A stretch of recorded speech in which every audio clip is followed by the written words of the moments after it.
Hey everyone, today we're talking about a situation that's been creating a lot of buzz where thousands of international students and mostly from India are lined up for a waiter job at one of the restaurants in Canada. You might have seen the pictures online, right? Over 3,000, apparently that's what the guest manager says. They're expecting around 3,000 students.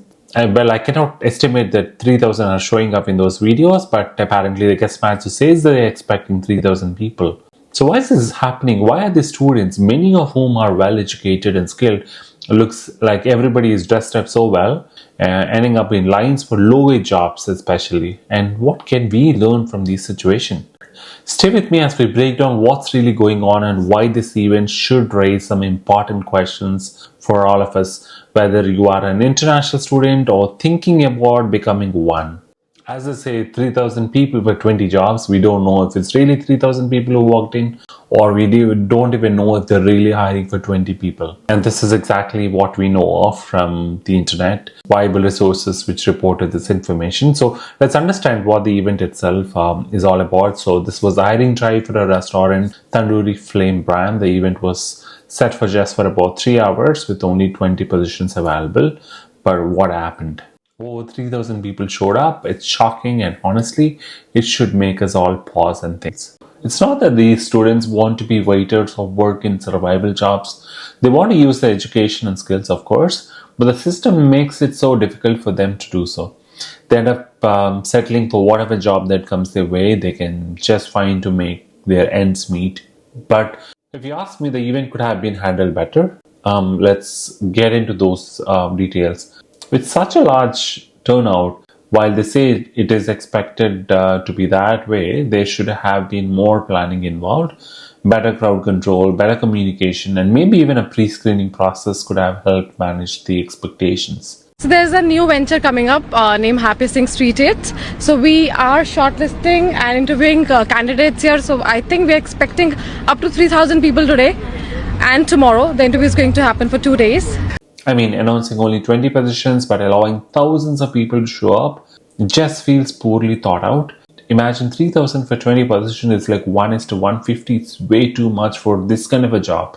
And you have to ask, why aren't these posted online and why not use an application system to filter the candidates? I know some of these jobs might ask, Indeed and all, they might ask you to pay some dollars, but it's always worth to do it instead of defaming all these students to come up, stand in the lines and, defaming themselves and the whole country for that matter. And this whole situation says a lot about the current state of the job market for international students in Canada. In this whole scenario, I definitely fault the employer who handled that job fair or whatever they called it as and not handling it properly. Look at what this guest manager says. She's expecting 3,000 people between today and tomorrow, and she knew those many people are coming for this kind of a job. Is it really essential for this kind of a job to call out so many people? And this company is not just defaming themselves, but they're defaming the entire Indian community. Everywhere the news is Indian students. You don't see a black or any other South Asian over there lined up. And those 20 positions could have been easily filled up through sort of a networking in a form of, there are multiple methods to fill those positions, and you need not have to call for a career fair. You don't have to call out for a career fair for these kind of positions, and you could have smartly closed these without even having to call so many students, making them line up and defaming them. So my only request to any of the students who are already in Canada, just don't go for any job fair just like that. Thoroughly research what is it, and if you see something is wrong with the moment you parked in that premises, just walk off. You're not going to get anything out of it. If not that one, you will get something else. You don't have to necessarily line up in those instances and then walk out with nothing. Absolutely, right?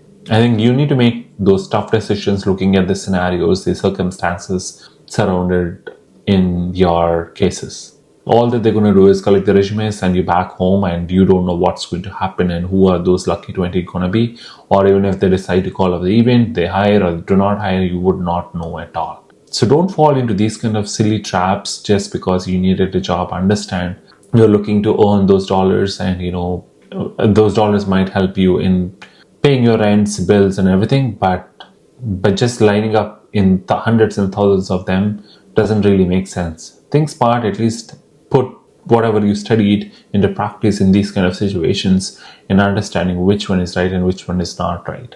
I'm so surprised that every day there is a new element which is popping up, and especially focusing on India as a highlight. Hope that ends very soon and people who are already here have to make some smart decisions which doesn't defame the entire country and the community.